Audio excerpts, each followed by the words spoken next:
Part 2. Apropos of the wet snow, when from dark error's subjugation my words of passionate exhortation had wrenched thy fainting spirit free, and writhing prone in thine affliction thou didst recall with malediction the vice that had encompassed thee, and when thy slumbering conscience, fretting by recollection's torturing flame, thou didst reveal the hideous setting of thy life's current ere I came, when suddenly I saw thee sicken and weeping, hide thine anguished face, revolted, maddened, horror-stricken, at memories of foul disgrace. Necrosoft. At that time I was only 24.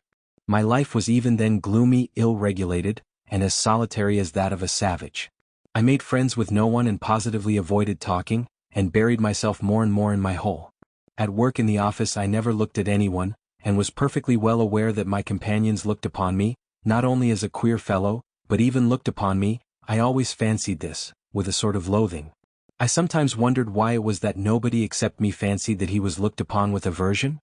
One of the clerks had a most repulsive, pock-marked face, which looked positively villainous. I believe I should not have dared to look at anyone with such an unsightly countenance.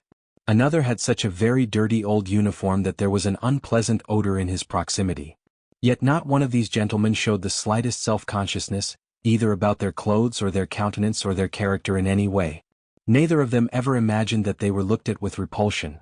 If they had imagined it they would not have minded, so long as their superiors did not look at them in that way. It is clear to me now that, owing to my unbounded vanity and to the high standard I set for myself, I often looked at myself with furious discontent, which verged on loathing, and so I inwardly attributed the same feeling to everyone. I hated my face, for instance. I thought it disgusting and even suspected that there was something base in my expression, and so every day when I turned up at the office I tried to behave as independently as possible, and to assume a lofty expression so that I might not be suspected of being abject. My face may be ugly, I thought, but let it be lofty, expressive, and above all extremely intelligent. But I was positively and painfully certain that it was impossible for my countenance ever to express those qualities. And what was worst of all, I thought it actually stupid looking, and I would have been quite satisfied if I could have looked intelligent. In fact, I would even have put up with looking base if, at the same time, my face could have been thought strikingly intelligent. Of course, I hated my fellow clerks one and all, and I despised them all, yet at the same time I was, as it were, afraid of them. In fact, it happened at times that I thought more highly of them than of myself. It somehow happened quite suddenly that I alternated between despising them and thinking them superior to myself. A cultivated and decent man cannot be vain without setting a fearfully high standard for himself, and without despising and almost hating himself at certain moments. But whether I despised them or thought them superior, I dropped my eyes almost every time I met anyone. I even made experiments whether I could face so-and-so's looking at me, and I was always the first to drop my eyes. This worried me to distraction. I had a sickly dread, too, of being ridiculous, and so had a slavish passion for the conventional and everything external. I loved to fall into the common rut, and had a wholehearted terror of any kind of eccentricity in myself. But how could I live up to it? I was morbidly sensitive as a man of our age should be. They were all stupid and as like one another as so many sheep. Perhaps I was the only one in the office who fancied that I was a coward and a slave, and I fancied it just because I was more highly developed. But it was not only that I fancied it, it really was so. I was a coward and a slave. I say this without the slightest embarrassment. Every decent man of our age must be a coward and a slave. That is his normal condition. Of that I am firmly persuaded. He is made and constructed to that very end. And not only at the present time owing to some casual circumstances, but always, at all times, a decent man is bound to be a coward and a slave. It is the law of nature for all decent people all over the earth. If any one of them happens to be valiant about something, he need not be comforted nor carried away by that. He would show the white feather just the same before something else. That is how it invariably and inevitably ends. Only donkeys and mules are valiant, and they only till they are pushed up to the wall. It is not worth while to pay attention to them, for they really are of no consequence. Another circumstance too worried me in those days, that there was no one like me and I was unlike anyone else. I am alone and they are everyone, I thought and pondered. From that it is evident that I was still a youngster. The very opposite sometimes happened. It was loathsome sometimes to go to the office. Things reached such a point that I often came home ill. But all at once, apropos of nothing, there would come a phase of skepticism and indifference, and I would laugh myself at my intolerance and fastidiousness. I would reproach myself with being romantic. At one time I was unwilling to speak to anyone, while at other times I would not only talk, but go to the length of contemplating making friends with them. All my fastidiousness would suddenly, for no rhyme or reason, vanish. Who knows, perhaps I never had really had it and it had simply been affected and got out of books. I have not decided that question even now. Once I quite made friends with them, visited their homes, played preference, drank vodka, talked of promotions. But here let me make a digression. We Russians, speaking generally, have never had those foolish transcendental romantics, German and still more French, on whom nothing produces any effect.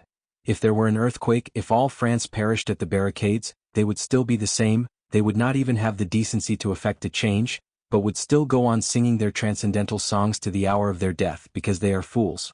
We in Russia have no fools, that is well known. That is what distinguishes us from foreign lands. Consequently, these transcendental natures are not found amongst us in their pure form. The idea that they are is due to our realistic journalists and critics of that day, always on the lookout for Konstanzhoglos and Uncle Pyotr Ivaniches and foolishly accepting they and so, furtively, timidly, in solitude at night, I indulged in filthy vice, with a feeling of shame which never deserted me, even at the most loathsome moments, and which at such moments nearly made me curse. Already even then I had my underground world in my soul. I was fearfully afraid of being seen, of being met, of being recognized. I visited various obscure haunts. One night as I was passing a tavern I saw through a lighted window some gentlemen fighting with billiard cues, and saw one of them thrown out of the window. At other times I should have felt very much disgusted, but I was in such a mood at the time, that I actually envied the gentleman thrown out of the window, and I envied him so much that I even went into the tavern and into the billiard room. Perhaps, I thought, I'll have a fight too and they'll throw me out of the window. I was not drunk, but what is one to do? Depression will drive a man to such a pitch of hysteria? But nothing happened. It seemed that I was not even equal to being thrown out of the window and I went away without having my fight. An officer put me in my place from the first moment. I was standing by the billiard table and in my ignorance blocking up the way, and he wanted to pass. He took me by the shoulders and without a word, without a warning or explanation, moved me from where I was standing to another spot and passed by as though he had not noticed me. I could have forgiven blows, but I could not forgive his having moved me without noticing me. Devil knows what I would have given for a real regular quarrel, a more decent, a more literary one, so to speak. I had been treated like a fly. This officer was over 6 foot, while I was a spindly little fellow. But the quarrel was in my hands. I had only to protest and I certainly would have been thrown out of the window. But I changed my mind and preferred to beat a resentful retreat. I went out of the tavern straight home, confused and troubled, and the next night I went out again with the same lewd intentions, still more furtively, abjectly and miserably than before, as it were, with tears in my eyes, but still I did go out again. Don't imagine, though, it was cowardice made me slink away from the officer. I never have been a coward at heart, though I have always been a coward in action. Don't be in a hurry to laugh, I assure you I can explain it all. Oh, if only that officer had been one of the sort who would consent to fight a duel. But no, he was one of those gentlemen who preferred fighting with cues or, like Gogol's Lieutenant Pyrogov, appealing to the police. They did not fight duels and would have thought a duel with a civilian like me an utterly unseemly procedure in any case, and they looked upon the duel altogether as something impossible, something free-thinking and French. But they were quite ready to bully, especially when they were over 6 foot. I did not slink away through cowardice, but through an unbounded vanity. I was afraid not of his 6 foot, not of getting a sound thrashing and being thrown out of the window. I should have had physical courage enough, I assure you, but I had not the moral courage. What I was afraid of was that everyone present, from the insolent marker down to the lowest little stinking, pimply clerk in a greasy collar, would jeer at me and fail to understand when I began to protest and to address them in literary language. For of the point of honor, not of honor, but of the point of honor, one cannot speak among us except in literary language. You can't allude to the point of honor in ordinary language.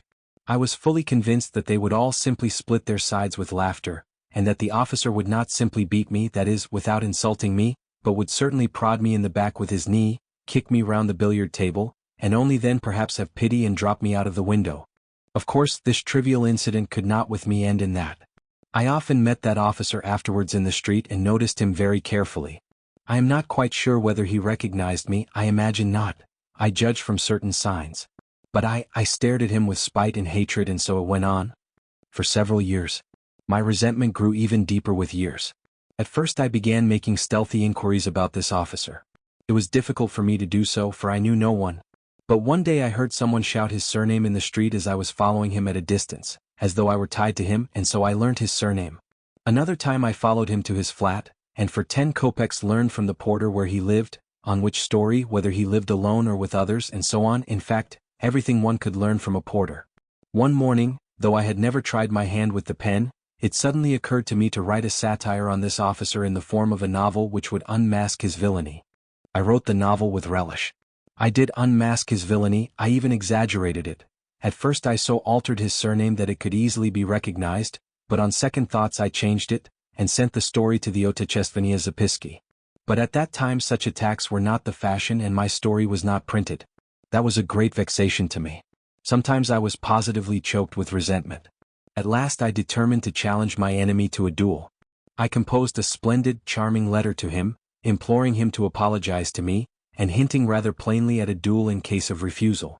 The letter was so composed that if the officer had had the least understanding of the sublime and the beautiful he would certainly have flung himself on my neck and have offered me his friendship. And how fine that would have been! How we should have got on together! He could have shielded me with his higher rank while I could have improved his mind with my culture and, well, my ideas, and all sorts of things might have happened. Only fancy, this was 2 years after his insult to me, and my challenge would have been a ridiculous anachronism, in spite of all the ingenuity of my letter in disguising and explaining away the anachronism. But, thank God I did not send the letter to him. Cold shivers run down my back when I think of what might have happened if I had sent it. And all at once I revenged myself in the simplest way by a stroke of genius. A brilliant thought suddenly dawned upon me. Sometimes on holidays I used to stroll along the sunny side of the Nevsky about 4 o'clock in the afternoon. Though it was hardly a stroll so much as a series of innumerable miseries, humiliations and resentments, but no doubt that was just what I wanted. I used to wriggle along in a most unseemly fashion, like an eel, continually moving aside to make way for generals, for officers of the guards and the hussars, or for ladies. At such minutes there used to be a convulsive twinge at my heart, and I used to feel hot all down my back at the mere thought of the wretchedness of my attire, of the wretchedness and abjectness of my little scurrying figure. This was a regular martyrdom, a continual, intolerable humiliation at the thought, which passed into an incessant and direct sensation, that I was a mere fly in the eyes of all this world, a nasty, disgusting fly, more intelligent, more highly developed, more refined in feeling than any of them, of course, but a fly that was continually making way for everyone, insulted and injured by everyone. Why I inflicted this torture upon myself, why I went to the Nevsky, I don't know. I felt simply drawn there at every possible opportunity. Already then I began to experience a rush of the enjoyment of which I spoke in the first chapter. After my affair with the officer I felt even more drawn there than before. It was on the Nevsky that I met him most frequently, there I could admire him. He too went there chiefly on holidays, he too turned out of his path for generals and persons of high rank, and he too wriggled between them like an eel, but people like me or even better dressed than me he simply walked over. He made straight for them as though there was nothing but empty space before him, and never, under any circumstances, turned aside. I gloated over my resentment watching him and, always resentfully made way for him. It exasperated me that even in the street I could not be on an even footing with him. Why must you invariably be the first to move aside? I kept asking myself in hysterical rage, waking up sometimes at 3 o'clock in the morning. Why is it you and not he? There's no regulation about it, there's no written law. Let the making way be equal as it usually is when refined people meet. He moves halfway and you move halfway, you pass with mutual respect. But that never happened, and I always moved aside, while he did not even notice my making way for him. And lo and behold, a bright idea dawned upon me. What, I thought, if I meet him and don't move on one side? What if I don't move aside on purpose, even if I knock up against him? How would that be? This audacious idea took such a hold on me that it gave me no peace. I was dreaming of it continually, horribly, and I purposely went more frequently to the Nevsky in order to picture more vividly how I should do it when I did do it. I was delighted. This intention seemed to me more and more practical and possible. Of course I shall not really push him, I thought, already more good-natured in my joy. I will simply not turn aside, will run up against him, not very violently, but just shouldering each other, just as much as decency permits. I will push against him just as much as he pushes against me. At last I made up my mind completely. But my preparations took a great deal of time. To begin with, when I carried out my plan I should need to be looking rather more decent, and so I had to think of my get-up. In case of emergency, if, for instance, there were any sort of public scandal, and the public there is of the most recherché, the Countess walks there, Prince D walks there, all the literary world is there, I must be well dressed, that inspires respect and of itself puts us on an equal footing in the eyes of the society. With this object I asked for some of my salary in advance, and bought at Churkin's a pair of black gloves and a decent hat. Black gloves seemed to me both more dignified and bon ton than the lemon-colored ones which I had contemplated at first. The color is too gaudy, it looks as though one were trying to be conspicuous, and I did not take the lemon-colored ones. I had got ready long beforehand a good shirt with white bone studs. My overcoat was the only thing that held me back. The coat in itself was a very good one, it kept me warm, but it was wadded and it had a raccoon collar which was the height of vulgarity. I had to change the collar at any sacrifice, and to have a beaver one like an officer's.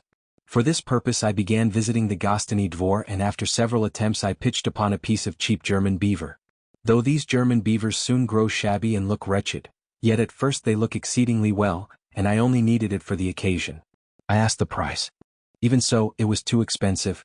After thinking it over thoroughly I decided to sell my raccoon collar. The rest of the money, a considerable sum for me, I decided to borrow from Anton Antonitch Syatochkin, my immediate superior, an unassuming person, though grave and judicious. He never lent money to anyone, but I had, on entering the service, been specially recommended to him by an important personage who had got me my berth. I was horribly worried. To borrow from Anton Antonitch seemed to me monstrous and shameful. I did not sleep for 2 or 3 nights. Indeed, I did not sleep well at that time. I was in a fever, I had a vague sinking at my heart or else a sudden throbbing. Anton Antonitch was surprised at first, then he frowned, then he reflected, and did after all lend me the money, receiving from me a written authorization to take from my salary a fortnight later the sum that he had lent me. In this way everything was at last ready. The handsome beaver replaced the mean-looking raccoon, and I began by degrees to get to work. It would never have done to act offhand at random. The plan had to be carried out skillfully by degrees. But I must confess that after many efforts I began to despair. We simply could not run into each other. I made every preparation, I was quite determined, it seemed as though we should run into one another directly, and before I knew what I was doing I had stepped aside for him again and he had passed without noticing me. I even prayed as I approached him that God would grant me determination. One time I had made up my mind thoroughly, but it ended in my stumbling and falling at his feet because at the very last instant when I was 6 inches from him my courage failed me. He very calmly stepped over me while I flew on one side like a ball. That night I was ill again, feverish and delirious. And suddenly it ended most happily. The night before I had made up my mind not to carry out my fatal plan and to abandon it all, and with that object I went to the Nevsky for the last time, just to see how I would abandon it all. Suddenly, 3 paces from my enemy, I unexpectedly made up my mind, I closed my eyes, and we ran full tilt, shoulder to shoulder, against one another. I did not budge an inch and passed him on a perfectly equal footing. He did not even look round and pretended not to notice it, but he was only pretending. I am convinced of that. I am convinced of that to this day. Of course, I got the worst of it, he was stronger, but that was not the point. The point was that I had attained my object, I had kept up my dignity, I had not yielded a step, and had put myself publicly on an equal social footing with him. I returned home feeling that I was fully avenged for everything. I was delighted. I was triumphant and sang Italian arias. Of course, I will not describe to you what happened to me 3 days later. If you have read my first chapter you can guess for yourself.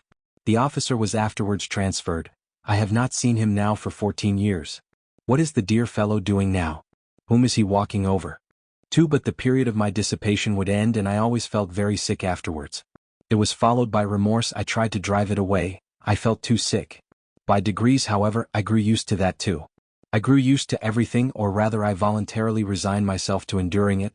But I had a means of escape that reconciled everything, that was to find refuge in the sublime and the beautiful, in dreams, of course. I was a terrible dreamer. I would dream for 3 months on end, tucked away in my corner, and you may believe me that at those moments I had no resemblance to the gentleman who, in the perturbation of his chicken heart, put a collar of German beaver on his greatcoat. I suddenly became a hero. I would not have admitted my 6-foot lieutenant even if he had called on me. I could not even picture him before me then. What were my dreams and how I could satisfy myself with them, it is hard to say now, but at the time I was satisfied with them. Though, indeed, even now, I am to some extent satisfied with them. Dreams were particularly sweet and vivid after a spell of dissipation.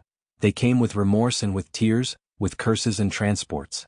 There were moments of such positive intoxication, of such happiness, that there was not the faintest trace of irony within me, on my honor. I had faith, hope, love. I believed blindly at such times that by some miracle, by some external circumstance, all this would suddenly open out, expand, that suddenly a vista of suitable activity, beneficent, good, and above all, ready-made, what sort of activity I had no idea, but the great thing was that it should be all ready for me, would rise up before me, and I should come out into the light of day, almost riding a white horse and crowned with laurel. Anything but the foremost place I could not conceive for myself, and for that very reason I quite contentedly occupied the lowest in reality. Either to be a hero or to grovel in the mud, there was nothing between.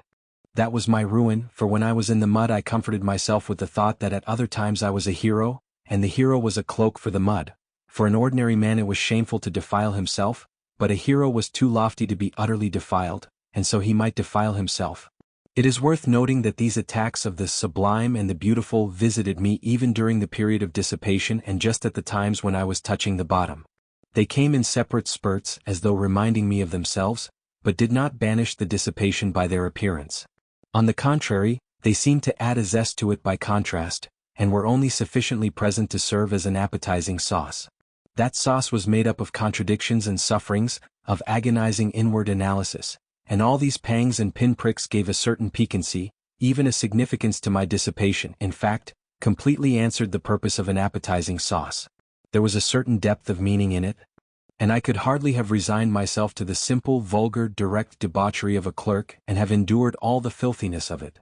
What could have allured me about it then and have drawn me at night into the street? No, I had a lofty way of getting out of it all. And what loving kindness, O Lord, what loving kindness I felt at times in those dreams of mine. In those flights into the sublime and the beautiful. Though it was fantastic love, though it was never applied to anything human in reality, yet there was so much of this love that one did not feel afterwards even the impulse to apply it in reality, that would have been superfluous. Everything, however, passed satisfactorily by a lazy and fascinating transition into the sphere of art, that is, into the beautiful forms of life, lying ready, largely stolen from the poets and novelists and adapted to all sorts of needs and uses. I, for instance, was triumphant over everyone. Everyone, of course, was in dust and ashes, and was forced spontaneously to recognize my superiority, and I forgave them all. I was a poet and a grand gentleman. I fell in love.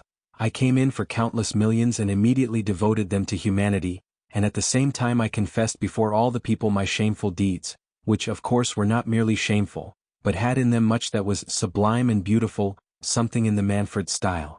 Everyone would kiss me and weep, while I should go barefoot and hungry preaching new ideas and fighting a victorious Austerlitz against the obscurantists. Then the band would play a march, an amnesty would be declared, the Pope would agree to retire from Rome to Brazil, then there would be a ball for the whole of Italy at the Villa Borghese on the shores of Lake Como being for that purpose transferred to the neighborhood of Rome. Then would come a scene in the bushes and so on, as though you did not know all about it? You will say that it is vulgar and contemptible to drag all this into public after all the tears and transports which I have myself confessed. But why is it contemptible? Can you imagine that I am ashamed of it all, and that it was stupider than anything in your life, gentlemen? And I can assure you that some of these fancies were by no means badly composed. It did not all happen on the shores of Lake Como. And yet you are right, it really is vulgar and contemptible. And most contemptible of all it is that now I am attempting to justify myself to you. And even more contemptible than that is my making this remark now. But that's enough, or there will be no end to it. Each step will be more contemptible than the last. I could never stand more than 3 months of dreaming at a time without feeling an irresistible desire to plunge into society. To plunge into society meant to visit my superior at the office, Anton Antonich Syatochkin. He was the only permanent acquaintance I have had in my life, and I wonder at the fact myself now. But I only went to see him when that phase came over me, and when my dreams had reached such a point of bliss that it became essential at once to embrace my fellows and all mankind. And for that purpose I needed, at least, one human being actually existing. I had to call on Anton Antonich, however, on Tuesday, his at-home day, so I had always to time my passionate desire to embrace humanity so that it might fall on a Tuesday. This Anton Antonich lived on the 4th story in a house in 5 corners, in 4 low-pitched rooms, one smaller than the other, of a particularly frugal and sallow appearance. He had 2 daughters and their aunt who used to pour out the tea. Of the daughters one was 13 and another 14, they both had snub noses, and I was awfully shy of them because they were always whispering and giggling together. The master of the house usually sat in his study on a leather couch in front of the table with some gray-headed gentleman, usually a colleague from our office or some other department. I never saw more than 2 or 3 visitors there, always the same. They talked about the excise duty, about business in the Senate, about salaries, about promotions, about His Excellency, and the best means of pleasing him, and so on. I had the patience to sit like a fool beside these people for 4 hours at a stretch, listening to them without knowing what to say to them or venturing to say a word. I became stupefied. Several times I felt myself perspiring. I was overcome by a sort of paralysis. But this was pleasant and good for me. On returning home I deferred for a time my desire to embrace all mankind. In short, I parted from my schoolfellows as soon as I got out into the world. There were 2 or 3 left to whom I nodded in the street. One of them was Simonov, who had in no way been distinguished at school, was of a quiet and equable disposition, but I discovered in him a certain independence of character and even honesty. I don't even suppose that he was particularly stupid. I had at one time spent some rather soulful moments with him, but these had not lasted long and had somehow been suddenly clouded over. He was evidently uncomfortable at these reminiscences, and was, I fancy, always afraid that I might take up the same tone again. I suspected that he had an aversion for me, but still I went on going to see him, not being quite certain of it. And so on one occasion, unable to endure my solitude and knowing that as it was Thursday Anton Antonich's door would be closed, I thought of Simonov. Climbing up to his 4th story I was thinking that the man disliked me and that it was a mistake to go and see him. But as it always happened that such reflections impelled me, as though purposely, to put myself into a false position, I went in. It was almost a year since I had last seen Simonov.